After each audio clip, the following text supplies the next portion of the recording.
Everyone welcome back to our channel silent scholar. तो जैसे कि आपको पता है हमने स्टार्ट किया हमारा chapter alcohol phenol and ether and उसके हमने दो पहले लेक्चर अपलोड कर दिया हमारे चैनल पे। तो अगर आपने उन वीडियोस को नहीं देखा है तो प्लीज़ आई बटन पे क्लिक कीजिए और उस उन वीडियोस तक विजिट कीजिए। तो प्रीवियस लेक्चर में हमने नॉमेनक्लेचर कंप्लीट कर लिया था हमारे अल्कोहल फिनोल और ईथर का, और मैंने आपको कुछ क्वेश्चंस भी दिए थे with their solution so that आप उनको ट्राई कर सकें। तो चलिए उन क्वेश्चंस का सॉल्यूशन करते हैं और कुछ फर्दर क्वेश्चंस भी ट्राई करते हैं। और इस जो हमारी सीरीज़ चल रही है जिसमें हम कंप्लीट ऑर्गेनिक को कम करने वाले हैं उसको कंटिन्यू करते हैं।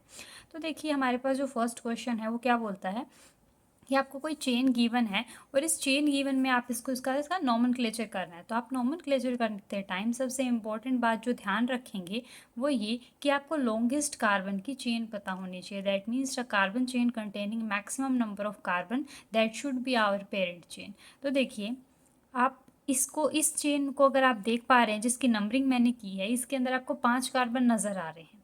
पर अगर इसके अलावा भी अगर आप चेन कंसिडर करते हैं, फॉर एग्जांपल आप ये कंसिडर करते हैं 1 2 3 एंड 4, तो ऐसे ये 4 कार्बन चेन बनती, जो कि 4 तो की कार्बन नंबर कम है ना 5 से, तो हमने इसलिए इसको रिजेक्ट कर दिया। तो इस 5 कार्बन चेन को हमने अडोप्ट कर लिया है।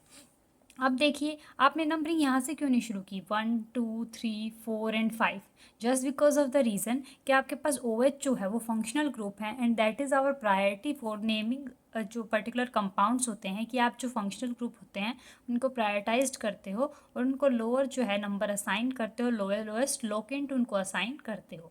तो अब आपने यहाँ से नंबरिंग अगर स्टार्ट की तो आपको 2 पोजीशन पे एक substituent that is a methyl group आपको ऑब्टेन हुआ है, 3 पोजीशन पे भी एंड 4 पे आपको क्लोरो असाइन हुआ है। अब आप इनकी नेमिंग कैसे करते हो? On the basis of their alphabetical order.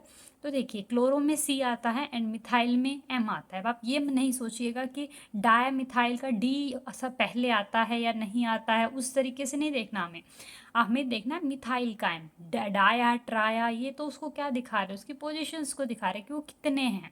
आपको उस D का जो है आपको नहीं देखना है अल्फ़ाबेटिकल ऑर्डर, आपको M का अल्फ़ाबेटिकल ऑर्डर चेक करना है। तो आप क्या देख रहे हैं 4 क्लोरो, देखिए 4 पे क्लोरो है, 2 और 3 पे हमेशा इंक्रीजिंग ऑर्डर में नंबरिंग ली जाती है, तो हमने इसलिए 2 3 लिखा है, 3 2 नहीं लिखा है।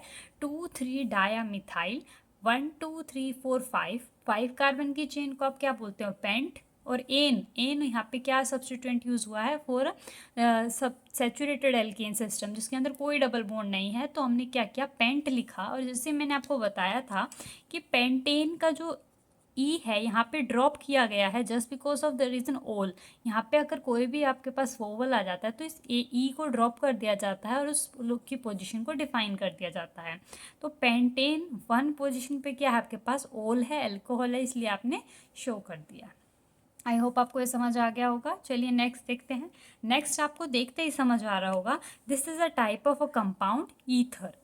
तो ये ईथर टाइप का अगर आपको कंपाउंड शो हो रहा है तो अब आप इसकी नेमिंग कैसे करेंगे? इसके लिए मैंने आपको बोला था कि आप नंबर ऑफ कार्बन चेन दोनों साइड बोथ साइड ओ के चेक कर लीजिए। तो आप क्या देखेंगे, इधर आपके पास 2 कार्बन है और इधर 1 2 3 कार्बन है। तो पेरेंट चेन कौन सी होनी चाहिए? That contain maximum number of carbon atoms, so that is the maximum number of carbon here, so this is known as the parent chain for our system. तो देखिए 1 2 3 हमने यहाँ से ही क्यों किया, यहाँ से क्यों नहीं किया? चलिए कर लीजिए 1 2 3। फर्दर आपको क्या मिल रही है? 2 ही पोजिशन पे आपको ओ लिंकेज मिल रही है, तो ये आपके पास इथोक्सी लिंकेज बोली जाती है। तो आप क्या बोलेंगे, जो ये चेन होगी 3 वाली वो तो एल्केन बनेगी, क्योंकि हमारे पास जो ईथर्स होते हैं वो किनका नेमिंग हम कैसे करते हैं? जो जनरल नेमिंग होती है उसको हम कैसे शो करते हैं? Alkoxy alkane. आप इसको हमेशा याद रखेंगे। जो एल्केन वाला पोर्शन होता है that contains the parent chain maximum number of carbon, मतलब 1 2 3 प्रोपेन लिख दीजिए। अब एल्कोक्सी क्या आएगा? एल्कोक्सी है फिनोक्सी, मिथोक्सी, इथोक्सी, प्रोपोक्सी, पेंटोक्सी। तो यहाँ पे जो O के साथ जो laser number of carbon atoms हैं उनकी पोजीशन सहित आपको उसको एज अ सब्स्टिट्यूएंट लिखना होता है। तो आप क्या देख रहे हैं, 2 पोजीशन पे आपके पास 1 2 क्या लिख देंगे? 2 पे पोजीशन पे क्या है? Ethoxy propane. आई होप आपको समझ आ गया होगा। चलिए नेक्स्ट देखते हैं। अगर आप इन दोनों सब्स्टिट्यूएंट्स को ना देखें तो आपको ये क्या दे नज़र आ रहा है? दिस इज़ अ फिनोल, है ना। आपके पास बेंजीन के ऊपर डायरेक्टली अटैच सिस्टम OH को क्या बोलते हैं, फिनोल। और उस फिनोल के ऊपर 1 2 3 4 5 6, आप ऐसे भी कर सकते थे 1 2 3 4 5 6, बहुत CH3 आर सेम। तो वो कौन सी पोजीशन पे, 2 6 पे। तो कैसे लिखेंगे, इंक्रीजिंग ऑर्डर में 2 6, और कितने मिथाइल हैं 2, तो डाया मिथाइल, 3 होते तो ट्राया लिख देते हैं, फिर तीनों की पोजीशंस लिखनी पड़ती। डाया मिथाइल, और उसको क्या बोलते हैं, हमारे पास जो पेरेंट चेन है उसको बोलते हैं फिनोल। तो 2 6 डाया मिथाइल फिनोल। चलिए फोर्थ के हमारे पास क्या है। अगर आप सारी चीज़ों को भूल जाइए, आप ये देखिए, ये C2H5 है, ये O है, ये कुछ इस टाइप का सिस्टम नहीं है ROR टाइप का, ये एक R सिस्टम है, ये O है, दूसरा R ग्रुप। ये सारा सब्स्टिट्यूएंट हमारे पास as a R group act कर रहा है। तो आप देख पा रहे हैं कि यहाँ तो सिर्फ 2 कार्बन एटम है, पर इधर 6 कार्बन एटम है। तो आपके पास मेन चेन जो एल्केन वाला पार्ट है वो क्या बनेगा, ये पार्ट है ना। और उसमें भी O के साथ पोजिशन फर्स्ट देन सेकेंड। तो अब इसका इसका पहले पेरेंट का नेम कर ले। तो पेरेंट के नेम में पहले क्या है, 2 पे नाइट्रो है, और ये क्या है, ये बेंजीन नहीं है क्योंकि इसमें डबल बॉन्ड नहीं है। तो ये क्या है, cyclohexane. This is a cyclohexane, 2 पे नाइट्रो। तो आपके पास पेरेंट का नाम खत्म हो गया। अब इसके सब्स्टिट्यूएंट को देखिए, जो इसके सब्स्टिट्यूएंट होते हैं उनको मिथोक्सी इथोक्सी प्रोपोक्सी बोलते हैं। तो आपके 1 पोजिशन पे क्या है आपके पास, ethoxy, 1 ethoxy 2 nitro cyclohexane. Fifth देखिए, फिफ्थ थोड़ा सा आपको टिपिकल लग सकता है, पर दिस इज़ वेरी इजी। आप इसको ज़रा ट्राई कीजिए। देखिए, आप देख पा रहे होंगे, आपको एक ये सिंगल चेन भी आपको नज़र आ पा रही होगी, है ना। आप सोच रहे होंगे 1 2 3 4 5 6, आपको एक 6 कार्बन एटम की चेन अगर दिख रही है तो फिर मैंने ये कार्बन चेन क्यों अडॉप्ट की, मैंने ये वाली ही क्यों ली, और ये स्ट्रेट चेन क्यों नहीं ली। इसका एक बड़ा रीज़न ये है कि अगर मैं ये वाली चेन ले लेती तो मेरे पास जो OH है उसको स्मॉलर नंबर नहीं मिल पाता। तो अब हमें इसको स्मॉलर नंबर देने के लिए क्या किया, मैंने यहाँ से इस चेन को शुरू किया 1 2 3 एंड 4। तो अब हमारे पास जो 3 पोजीशन है उसके ऊपर 1 2 एक इथाइल सब्स्टिट्यूएंट है, और क्या है हमारे पास, 4 पे क्लोरो लगा है हमारे पास, ओके। एंड जो आपके पास सेकंड पोजीशन है उसके ऊपर ये क्या ग्रुप लगा है, आप सोच सकते हैं 3 कार्बन की चेन है, पर ये जो कार्बन है जिससे ये चेन जुड़ी हुई है वो कौन सा कार्बन है। देखिए, आइसो पोजीशन है ना, जो कि 2 कार्बन साइड से जुड़ती है। आइसो पोजीशन वो पोजीशन होती है जो कि सेकेंडरी पोजीशन होती है। आप खुद देखिए, ये जो सेकंड पोजीशन है ये जिस कार्बन से अटैच है वो कार्बन फर्दर 2 कार्बन से अटैच है, दैट मीन सेकेंडरी है। और 3 कार्बन की चेन है तो क्या बोला जाएगा, आइसो पोजीशन, राइट। या फिर आप इसको बोल सकते हैं एक तरीके से 1 मिथाइल इथाइल सिस्टम भी आप इसको बोल सकते हो। कि इस वाले सिस्टम में अगर देखा जाए तो ये क्या है, 1 2 इथाइल, और उस इथाइल में भी 1 पे क्या है, मिथाइल सिस्टम। तो हमने यही किया है। सबसे पहले सबसे पहले आता है ना, आपको पता है, सबसे पहले हम अल्फ़ाबेटिकली उसको चूज़ करते हैं जो कि पहले आता है। तो हम क्या लिखेंगे इधर, 4 क्लोरो। आगे हम क्या लिखेंगे, 3 पे क्या है, मिथाइल।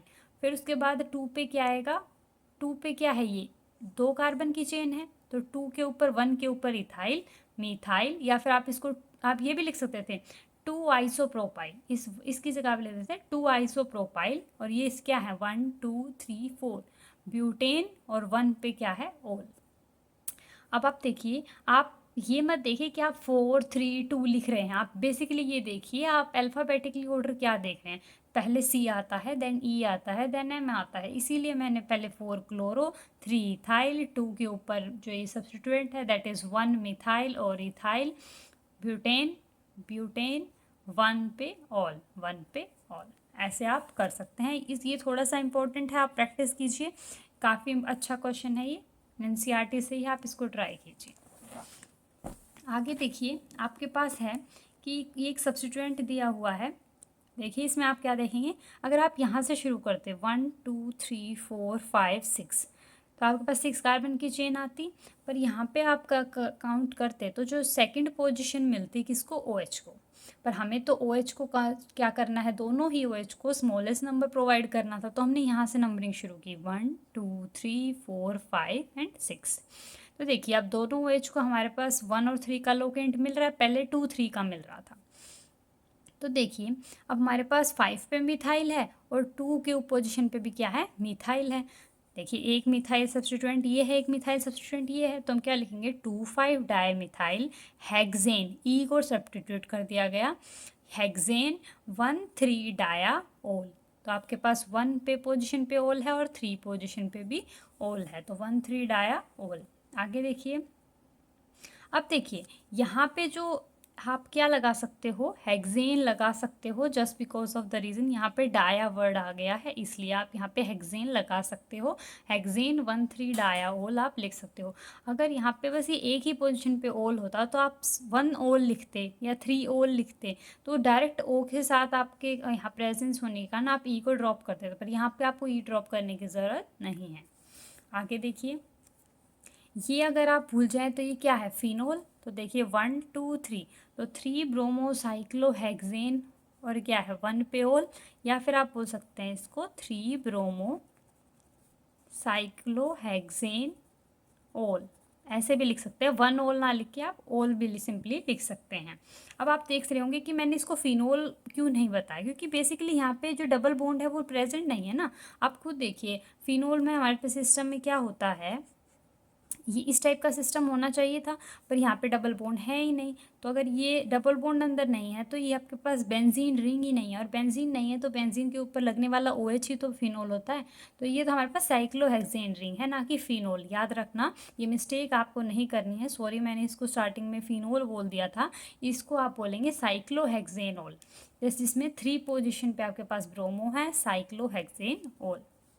आगे देखिए 1 2 3 4 5 6, आपने इस रिंग को यहीं से नेमिंग क्यों की, यहाँ से नेमिंग क्यों नहीं की, क्योंकि 1 2 3 4 5 आपके पास 5 पे ईन आ जाता।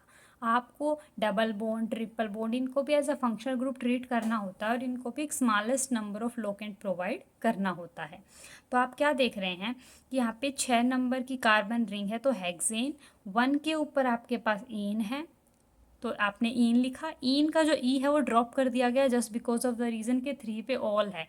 तो ये ओ जो है इसके कारण इसका ई, जैसे एल्कीन का ई ड्रॉप होता था तो ईन का भी ई ड्रॉप कर दिया गया। लास्ट क्वेश्चन देखिए आयुपैक का। आप क्या करेंगे, यहाँ से अगर आप नेमिंग शुरू करते 1 2 3 4, तो देखते आप, देखिए आपके पास क्या आता 1 2 3 4, आपके अब 4 पे तो ओल आता, जो कि बहुत ही गलत है कि हमें फंक्शनल ग्रुप को इतनी हायर प्रायोरिटी नंबर दे रहे हैं।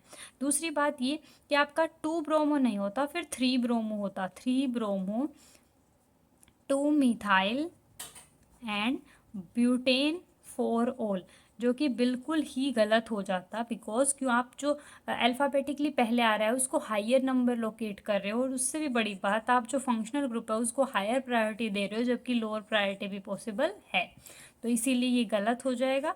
आप इसको प्रायोरिटी देंगे 1 2 3 4, तो आपके पास ब्यूटेन 1 ओल पे तो आपके पास आ गया है, 2 पे आपके पास क्या है ब्रोमो, 3 पे आपके पास क्या है मिथाइल, और ब्यूटेन 1 ओल। और आप इसको, सॉरी ब्यूटेन, इसमें आप हमारे पास जो ईन है सब्स्टिट्यूएंट वो भी रह गया है, आप इसको लिख सकते हैं ब्यूटेन। देखिए आप इसको इस तरीके से लिखेंगे 2 bromo 3 methyl but 2 ene 1 ol. इसमें यहाँ पे मिसिंग रह गया है आपके पास 2 ईन और लिखना, तो आप इसका राइट आंसर ये नोट डाउन कर सकते हैं, इसको आप इम्पोर्टेंट मार्क कर लीजिए। आपसे इस टाइप की मिस्टेक ना हो, आप इसको नोट कर सकते हैं। तो इस चीज़ को आप अच्छे से नोट कर लीजिए कि आपको इस तरीके की बातों का भी ध्यान रखना है। आप सिर्फ 4 कार्बन चेन ना देख के इसको सब्स्टिट्यूट ना कीजिए, आपको इस टाइप की मिस्टेक पेपर में नहीं करनी है। ये इस तरीके से आपको लिखना है, आपको सारे सब्स्टिट्यूएंट देखने, आपने सब्स्टिट्यूएंट लिखा, आपने मिथाइल लिखा, आपने ब्यूट लिखा है, फिर आप देखिए पूरी सिंगल चेन कार्बन चेन जो है वो सिंगली बॉन्डेड है, डबली बॉन्डेड भी कोई पोजिशन अगर है तो उसको नोट डाउन कीजिए। ये मैंने इसीलिए लिखा है ताकि आप ये पॉसिबिलिटी भी अगर आपके दिमाग में आती है तो आप उसको नेग्लेक्ट करके यहाँ तक प्रोसीड करें। अब आपने के सामने दोनों गलत पॉसिबिलिटीज़ आ गई हैं, तो उनको आपको ट्राई नहीं करना है, आपको इस तरीके से प्रोसीड करना है ताकि आपका आंसर करेक्ट वे में पहुँच सके। तो चलिए आगे करते हैं हमारे चैप्टर को। आगे हमारे पास जो थ्योरी है, तो चलिए अब हमें स्टार्ट करना है इसके बारे में कुछ इम्पोर्टेंट डिस्कशन, जो कि हमारे हैं स्ट्रक्चर ऑफ फंक्शनल ग्रुप के बारे में। कि जो अब तक हम पढ़ रहे हैं हमारे चैप्टर में, जो कि हमारे पास फिनोल, मीथेनॉल या आप ईथर्स के बारे में जो कुछ भी पढ़ रहे हो तो आप इनके स्ट्रक्चर के बारे में पढ़ना बहुत ज़रूरी है कि ये कैसे दिखते हैं, इनका बॉन्ड एंगल क्या होता है, बॉन्ड लेंथ क्या होती है, क्योंकि आगे जो इनकी पर्टिकुलर जो भी रिएक्शंस हैं उनमें आप यही कंसिडर करके चलोगे कि क्या इनकी रिएक्टिविटी इनके इसी बात पे तो डिपेंड करती है ना। क्योंकि आप देखिए जो ROH है, अल्कोहल है, ये जो H है अगर यहाँ से ये चला जाए तो ये H पॉजिटिव निकल जाएगा तो ये एसिडिक हो जाएगा, क्योंकि देखिए कोई भी स्पीशीज़ अगर H पॉजिटिव देती है तो उसको एसिडिक माना जाता है। तो अगर ये H पॉजिटिव देना चाहती है कि नई स्पीशीज़ नहीं देना चाहती है, वो इसके बॉन्ड लेंथ पे डिपेंड करेगा ना। अगर ये बॉन्ड काफ़ी वीक हुआ, देखिए ये बॉन्ड इतना लंबा है, जितना कोई लंबा बॉन्ड होता है उतना वीक होता है, आसानी से टूट जाएगा। तो यहाँ पे इनके बॉन्ड लेंथ और बॉन्ड एंगल को पढ़ना काफ़ी ज़रूरी हो जाता है, ताकि हम इनकी जो केमिकल प्रॉपर्टीज़ हैं जिनमें उनका एसिडिक नेचर, बेसिक नेचर, इनकी रिएक्टिविटीज़ आ जाती हैं, उनको समझ सकें। इसीलिए बॉन्ड एंगल और बॉन्ड लेंथ को समझना ज़रूरी है। तो देखिए आपके पास methanol, phenol and methoxy methane लिखा हुआ है, दैट मीन्स ईथर लिखा हुआ है, जिसमें O के दोनों साइड मिथाइल ग्रुप्स आपको दिख शो हो रहे हैं। तो देखिए सबसे पहले क्या है कि हमारे पास मीथेनॉल गिवन है। मीथेनॉल में सबसे पहले हमें बताना है कि ये जो बॉन्ड एंगल बात कर रहे हैं हम, ये किस किस के बीच में है। ये है हमारे पास एक मिथाइल ग्रुप और ये है OH ग्रुप। यहाँ पे आपके पास जो बॉन्ड एंगल होगा वो इस रिंग और O के बीच में होगा। यहाँ जो बॉन्ड एंगल होगा वो CH3 और इस O के बीच में होगा, पर यहाँ तो ये दो CH3 हैं, तो दोनों CH3 के कारण जो बॉन्ड एंगल क्रिएट हो रहा है वो ये हो रहा है। ठीक है, अब आप देख ही पा रहे होंगे जहाँ पर भी दो बल्की ग्रुप्स आ जाते हैं, बड़े बड़े ग्रुप्स आ जाते हैं, तो वो क्या करेंगे, एक दूसरे को रिपेल करने की कोशिश करेंगे, क्योंकि ये स्टीरिक हिंड्रेंस क्रिएट करेंगे ना। ये वाला हाइड्रोजन क्या है, काफ़ी ज़्यादा अमाउंट में क्या करें, स्टीरिक हिंड्रेंस प्रोवाइड करें, तो ये क्या करना चाहेंगे, एक दूसरे से दूर रहना चाहेंगे, और ये एक दूसरे से दूर रहने के चक्कर में ऐसे एंगल बढ़ा देते हैं इस O के चारों तरफ, जिस वजह से क्या होगा, यहाँ पे एंगल हमारा अल्कोहल और फिनोल से कहीं ना कहीं ज़्यादा देखने को मिलता है। ठीक है, तो अगर आपसे कंपैरिजन पूछा जाए कि अल्कोहल, फिनोल और ईथर में जो कार्बन ऑक्सीजन के बीच का बॉन्ड है वो मैक्सिमम किस में होता है, तो आप बताएंगे ईथर में होता है। जबकि ये ईथर भी कैसा है, यहाँ पे ये ऑक्सीजन भी क्या है, sp3 हाइब्रिडाइज्ड, और ये ऑक्सीजन भी क्या है, sp3 हाइब्रिडाइज्ड। ये क्वेश्चन आ सकता है कि both the oxygens are sp3 hybridised, यहाँ पे आप कार्बन की भी बात कर सकते हो कि ये जहाँ यहाँ ये जो दोनों कार्बन हैं आपके पास, ये कार्बन और ये कार्बन, दोनों ही sp3 हाइब्रिडाइज्ड हैं, पर जबकि एंगल में आपके पास डिफरेंस है, ऐसा क्यों। इसका रीज़न है जो ये दो बल्की ग्रुप्स हैं हमारे ईथर में, ये अपने आप को एक दूसरे से दूर रख के मैक्सिमम स्टेबिलिटी गेन करने के लिए अपने आप को रिपेल करते हैं, so that their angle become 1.7 degree, जो कि हमारे पास परफेक्ट टेट्राहेड्रल एंगल से काफ़ी ज़्यादा है। तो देखिए यहाँ पे आपके पास बॉन्ड एंगल उतना ज़्यादा नहीं है, यहाँ पे आपके पास स्लाइटली लेसर है, परफेक्टली जो आपके पास टेट्राहेड्रल बॉन्ड एंगल होता है उससे कम है आपके पास एंगल। जबकि फिनोल में अगर मैं बात करूं तो ये कार्बन आपके पास कैसा है, sp2 ना, क्योंकि आप देख रहे हैं डबल ब्रोमोड आ गया है यहाँ पे, तो ये sp2 कार्बन आपके पास है, जिस sp2 कार्बन के कारण, जैसे कि आपको पता है परसेंटेज एस करेक्टर sp2 में ज़्यादा होता है ना। तो परसेंटेज एस करेक्टर ज़्यादा, डबल बॉन्डेड करेक्टर ज़्यादा, तो आपके पास बॉन्ड एंगल भी क्या हो जाएगा, ज़्यादा, जिस वजह से यहाँ पे आपको बॉन्ड एंगल जो है वो ज़्यादा देखने को मिलता है, दैट इज़ 109 डिग्री, इससे ज़्यादा आपको बॉन्ड एंगल देखने को मिलता है। या फिर आप ये इसका एक और रीज़न ये भी दे सकते हैं कि देखिए यहाँ पे जो आप O देख पा रहे हैं, ये जो इस कार्बन से होगा काफ़ी अच्छे बॉन्डेडनेस यहाँ पे होगी, जिस वजह से ये बॉन्ड ओपन अप हो जाएगा, तो बॉन्ड एंगल बढ़ने के चांसेस रहते हैं। दूसरी बात है, एक आप सबसे बेस्ट मेथड यही है कि आप sp3 और sp2 कार्बन हाइब्रिडाइजेशन से इसे एक्सप्लेन कीजिए कि यहाँ पे आपके पास कार्बन sp3 है और यहाँ पे sp3 और यहाँ पे sp2 है, तो परसेंटेज एस करेक्टर मैंने आपको बताया है कैसे निकालते हैं। यहाँ s कितना है, 1, कितने में से 3 और +1 4 ऑर्बिटल्स में से इंटू 100, तो एस की टोटल परसेंटेज है 25%। जबकि बात यहाँ की जाए sp2 में तो वो कितनी है, 1/3 इंटू 100, है ना, जो कि आपके पास कितनी हो जाएगी 33.33%। तो आपको पता है 33% ज़्यादा होता है 25% से, तो यहाँ परसेंटेज एस ज़्यादा। परसेंटेज एस का मतलब होता है कि न्यूक्लियस की पावर ज़्यादा, न्यूक्लियस उसे अपने उतनी ही पास रखेगा, न्यूक्लियस अपने पास रखेगा तो क्या हो जाएगा, फोर्स ऑफ अट्रैक्शन बहुत ज़्यादा बढ़ जाएगा, जिस कारण से बॉन्ड एंगल क्या हो जाएगा, बढ़ जाएगा। ठीक है, तो आप देख सकते हैं फिनोल का बॉन्ड एंगल कहीं ना कहीं ज़्यादा है अल्कोहल से। सबसे ज़्यादा किसका है आपके पास, ईथर्स का। तो आपके पास अगर बॉन्ड ऑर्डर लगाना हो, बॉन्ड एंगल का जो ऑर्डर है हमारे पास वो क्या है, मिथोक्सी मीथेन में सबसे ज़्यादा, देन फिनोल में और देन मीथेनॉल में। ये आपके पास एक तरीके से ऑर्डर हो गया, ether then phenol then alcohol. ये आपके पास इनका बॉन्ड एंगल ऑर्डर आ गया है। अब देखिए, अब बॉन्ड लेंथ का भी हमने क्या किया है, ऑर्डर डिसाइड कर दिया है on the basis of this percentage s character also. जब आप बात करते हैं इस फिनोल की, तो देखिए ये जो OH के जो लोन पेयर्स हैं ये क्या करते हैं, रेजोनेंस में आ जाते हैं, जिस वजह से कार्बन और ऑक्सीजन के बीच में स्लाइटली डबल बॉन्ड करेक्टर आ जाता है आपके पास। तो क्या है कि डबल बॉन्ड करेक्टर आ जाने के कारण, देखिए एक तो सिंगल बॉन्ड होता है और एक डबल बॉन्ड होता है, डबल बॉन्ड से ओवरलैपिंग ज़्यादा होती है, बॉन्ड छोटे हो जाते हैं। तो जितना ज़्यादा बॉन्ड परसेंटेज एस करेक्टर ज़्यादा, यानी sp2 हाइब्रिडाइजेशन में होता है जो कि, तो बॉन्ड लेंथ क्या हो जाती है, छोटी, क्योंकि वहाँ डबल बॉन्ड आ जाता है। तो परसेंटेज एस करेक्टर आने के कारण बॉन्ड लेंथ छोटी हो जाती है, जिस वजह से फिनोल में जो C और O के बॉन्ड के बीच की जो लेंथ होती है बहुत छोटी होती है। यानी कि ये जो है अपने अंदर डबल बॉन्डेड करेक्टर ऑक्यूपाई कर लेता है, जिस वजह से ये H पॉजिटिव बाहर निकल जाता है। ये H पॉजिटिव बाहर निकलता है, ये तभी तो हमारे पास रेजोनेंस स्टेबलाइज स्ट्रक्चर बनते हैं, तभी तो हम बोलते हैं फिनोल ज़्यादा एसिडिक है।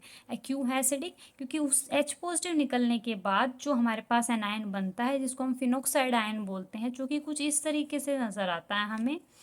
ये जो फिनोक्साइड आयन है ये स्टेबलाइज्ड है ड्यू टू रेजोनेंस, यहाँ से डबल बॉन्ड आता है, यहाँ मूव करता है, तो ड्यू टू रेजोनेंस ये स्टेबल है। तो इसीलिए हम ये जो बॉन्ड लेंथ और बॉन्ड एंगल और परसेंटेज एस करेक्टर है ये हमें हेल्प करता है एसिडिटी को भी डिफाइन करने में, जिसको हम आगे पढ़ेंगे। पर अभी ये बताना आप लोगों को ज़रूरी था कि किस तरीके से बॉन्ड एंगल हमारे पास अल्कोहल में सबसे कम है, उससे ज़्यादा फिनोल में है और उससे ज़्यादा ईथर्स में है, जिसको आप परसेंटेज एस करेक्टर से भी डिफाइन कर सकते हो। चलिए अब करते हैं हमारा नेक्स्ट टॉपिक, जो कि है preparation of phenols, alcohols sorry. तो आप एल्कोहल्स को कैसे प्रिपेयर करेंगे, तो एल्कोहल्स को दिखाने के लिए मैंने आपको एक ये डायग्राम दिखाया है इसकी प्रिपरेशन के लिए, जिसको आप याद रख सकते हैं कि बेसिकली जो हमारे मेन मोटिव है अल्कोहल, इसको प्रिपेयर कहाँ कहाँ से करें। जो सोर्सेज हैं हमारे पास वो हैं alkene, Grignard reagent that is RMgX, जहाँ पे R कुछ भी हो सकता है, X आपके पास हैलाइड होते हैं that is fluorine, chlorine, bromine and iodine. जहाँ पे देखिए अब आपके पास आप कार्बोनिल कंपाउंड से भी, यानी कार्बोनिल कंपाउंड कौन से होते हैं, aldehyde, ketones, asters, acids, carboxylic acid, तो इनसे भी आप अल्कोहल की फॉर्मेशन कर सकते हो। हेलो एल्केन दैट मीन्स अगर आप RX में, एक्स यहाँ पे फ्लोरीन, क्लोरीन, ब्रोमीन, आयोडीन होते हैं ना, अगर आप H2O इसमें डालते हो तो बाय सब्सटीट्यूशन रिएक्शन ये OH यहाँ आता है और X बाहर निकल जाता है और हमें ROH ऑब्टेन्ड हो जाता है। जो कि आपने अपनी रिएक्शंस पढ़ी होंगी हेलो एल्केन चैप्टर में, उसमें ही ये फर्स्ट रिएक्शन है कि आप प्रिपरेशन करते हो, अल्कोहल की फॉर्मेशन करते हो, वहाँ पे बस ये रिवर्स कंडीशन आपको दी गई होती है कि आप ROH से RX बनाते हो, पर यहाँ RX से आप ROH बना सकते हो बस वाटर का एडिशन करके। तो ये काफ़ी ईजी रिएक्शन है, तो मैंने आपको यहीं एक्सप्लेन कर दिया, बाकी सब रिएक्शन को हम डिटेल में डिस्कस करेंगे। देखिए आप एल्कीन से कैसे बना सकते हैं। आपके पास एल्कीन है, एल्कीन में क्या है, डबल बॉन्ड है, उस डबल बॉन्ड को क्या करना है, सिंगल बनाना है और OH का ऐड करना है। तो कैसे करेंगे, एडिशन मैकेनिज्म से ऑब्वियसली। तो अब हम इसको कैसे कैसे कर सकते हैं। एक तो होता है एसिड कैटालाइज्ड मैकेनिज्म, इसका मतलब क्या होता है, कैटालाइज्ड मतलब होता है कैटालिसिस करना, रिएक्शन में कोई ऐसी चीज़ डाल देना जो रिएक्शन को फास्ट बना दे, रिएक्शन को प्रोसीड करने में हेल्प करा दे, जो रिएक्शन की एक्टिवेशन एनर्जी है उसको कम कर दे। तो यहाँ वो काम कौन कर रहा है, एसिड कर रही है कि हमने पानी का ऐड कराना है अल्कोहल के अंदर। तो पानी के एडिशन रिएक्शन को फास्ट करने के लिए एसिड को डाला गया, एसिड को एज अ कैटालिस्ट यहाँ डाला गया, उसीलिए इस रिएक्शन को बोला जाता है एसिड कैटालाइज्ड एडिशन रिएक्शन। दूसरी हाइड्रोबोरेशन ऑक्सीडेशन, ये जो एक आप देख रहे हैं ये तरीके से मैंने आपको जो एक मेमोरी चार्ट दिया है, ये आपको काफ़ी हेल्पफुल होगा ये याद रखने में कि आपके पास अल्कोहल्स की प्रिपरेशन किस किस तरीके से हो सकती है। तो एक हाइड्रोबोरेशन ऑक्सीडेशन प्रोसेस होता है जो कि हम आगे डिस्कस करेंगे। आगे देखिए कार्बोनिल कंपाउंड से आप कैसे कैसे कर सकते हो। एक तो सिंपली आप एल्डिहाइड कीटोन की रिडक्शन कर दीजिए। आगे हम देखेंगे कि एल्डिहाइड कीटोन की रिडक्शन किस किस रिएजेंट्स की हेल्प से हो सकती है। आगे आप क्या कर सकते हैं, कार्बोक्सिलिक एसिड और एस्टर जो कि मैंने आपको बताया ये भी हमारे कार्बोनिल कंपाउंड्स में की कैटेगरी में ही होते आते हैं। इनके रिडक्शन से भी आप अल्कोहल ऑब्टेन कर सकते हो। आगे देखिए अब हम इनको डिटेल में डिस्कस करेंगे कि एल्कीन से कैसे फॉर्मेशन करते हैं, कार्बोनिल कंपाउंड से कैसे करते हैं, RMGX that is Grignard reagent उससे हम कैसे प्रिपेयर करते हैं, अब हमें वो देखना है। तो चलिए पहला हमारा process that is from alkene से आप कैसे प्रिपेयर करते हो। तो देखिए एल्कीन से आपको जब भी प्रिपेयर करने की बात आए तो आपके माइंड में सिस्टम आ जाना चाहिए कि इस टाइप का कुछ सिस्टम है और मुझे इससे अल्कोहल प्रिपेयर करना है। ठीक है, तो अगर आपको अल्कोहल प्रिपेयर करना है तो आपको डबल बॉन्ड हटाना पड़ेगा। और आप देखिए हमेशा जब भी एल्कीन की बात होती है तो आपको ये पता होना चाहिए कि इसके पास है अपना इलेक्ट्रॉन क्लाउड। इसके पास जो ये लोब्स थे ना, इन लोब्स में क्या थी, इलेक्ट्रॉन डेंसिटी। और ये इलेक्ट्रॉन डेंसिटी किसी भी चीज़ पर अटैक कर सकती है। तो ये क्या है, आपके पास इलेक्ट्रॉन रिच स्पीशीज़ हैं तो ये किसी ऐसी चीज़ पर अटैक करेंगी जो कि इलेक्ट्रॉन डेफिशिएंट होगा। तो जब भी आपके पास बात आए हमारे एल्कीन के अंदर तो हमेशा एडिशन रिएक्शन को फॉलो करती है। ठीक है, और जो आपके एल्कीन है उनमें जो रूल जो काफ़ी एप्लीकेबल होता है एडिशन में दैट इज़ मार्कोनिकोव्स रूल। आपको ये याद रखना चाहिए, आपके बार बार रिएक्शन में यूज़फुल होगा। तो देखिए फर्स्ट जो हमारा था सब पार्ट वो था acid catalysed hydration. Hydration word से आप क्या समझे, हाइड्रेशन मतलब पानी का एडिशन, H2O का एडिशन एसिड की प्रेजेंस में एज अ कैटलिस्ट, यानी ये एसिड जब एज अ कैटलिस्ट एक्ट करता है और आप पानी डालते हो एल्कीन के अंदर तो आपको अल्कोहल मिलता है। बेसिकली ये है हमारी रिएक्शन का सारा प्रोसीजर कि आप कोई भी एल्कीन ले लो उसके अंदर आप पानी डाल दो और थोड़ा सा आप क्या बोलते हो कुछ ड्रॉप से आप H पॉजिटिव मतलब एज अ कैटलिस्ट आप HCl को H2SO4 को किसी भी एसिड को डाइल्यूट एसिड को डाल दीजिए उसमें, तो आपकी रिएक्शन क्या कर जाएगी, प्रोसेस हो जाएगी और आपको अल्कोहल ऑब्टेन हो जाएगा। तो अगर आपको सिमेट्रिकल एल्कीन है तो बस as it is direct H और OH लगा दीजिए। देखिए हमेशा याद रखिए हाइड्रेशन में हमेशा एडिशन अगर वाटर का है तो हमारे पास रिएक्शन में H पॉजिटिव और OH नेगेटिव टूट जाएंगे। H पॉजिटिव एक जगह जाके लगेगा और OH नेगेटिव एक जगह जाके लगेगा। अगर रिएक्शन में हमारी एल्कीन सिमेट्रिकल है यानी कि कुछ इस टाइप की है, दोनों कार्बन एक जैसे हैं, दोनों पे दो दो एच हैं, तो कहीं भी आप एच लगा दीजिए कहीं भी ओ एच लगा दीजिए कोई फ़र्क नहीं पड़ेगा। पर अगर रिएक्शन हो जाती है कुछ ऐसी कि जिसके अंदर रिएजेंट इस टाइप का है हमारे पास, डबल बॉन्डेड सिस्टम को देखिए, डबल बॉन्डेड सिस्टम में एक जगह तो एक कार्बन है, एक जगह एक हाइड्रोजन है, एक जगह दो हाइड्रोजन है। अब जो H2O आया है यहाँ से जो H पॉजिटिव OH माइनस आए हैं ये कहाँ कहाँ जाएंगे वो डिसाइड करता है हमारे पास मार्कोनिकोव्स रूल, जो कि क्या कहता है कि आपका नेगेटिव पार्ट वहाँ जाता है जहाँ हाइड्रोजन लेस होते हैं, पॉजिटिव पार्ट कहाँ जाएगा, जहाँ हाइड्रोजन ज़्यादा होंगे, क्योंकि हाइड्रोजन खुद में पॉजिटिव होता है। तो हाइड्रोजन पॉजिटिव है, पॉजिटिव वाले के पास जाना पसंद करेगा तो जहाँ यहाँ चला जाएगा। OH माइनस कहाँ जाएगा, जहाँ H पॉजिटिव कम होंगे यहाँ आ जाएगा। तो इस तरीके से आपके पास क्या बन जाता है, प्रोडक्ट मिल जाता है। इसको आप इसी प्रोडक्ट को आप क्या बोलते हो, मार्कोनिकोव्स रूल बोलते हो। चलिए अब इसका एक बार मैकेनिज्म देख लेते हैं। मैंने आपको बताया जब भी एल्कीन की बात आती है तो वो एडिशन रिएक्शन फॉलो करते हैं और यहाँ पे वो एज अ इलेक्ट्रोफाइल की तरह क्या क्या कर रही हैं, काम कर रही हैं। तो इलेक्ट्रोफिलिक एडिशन रिएक्शन हम क्या करेंगे यहाँ पे फॉलो करते हैं।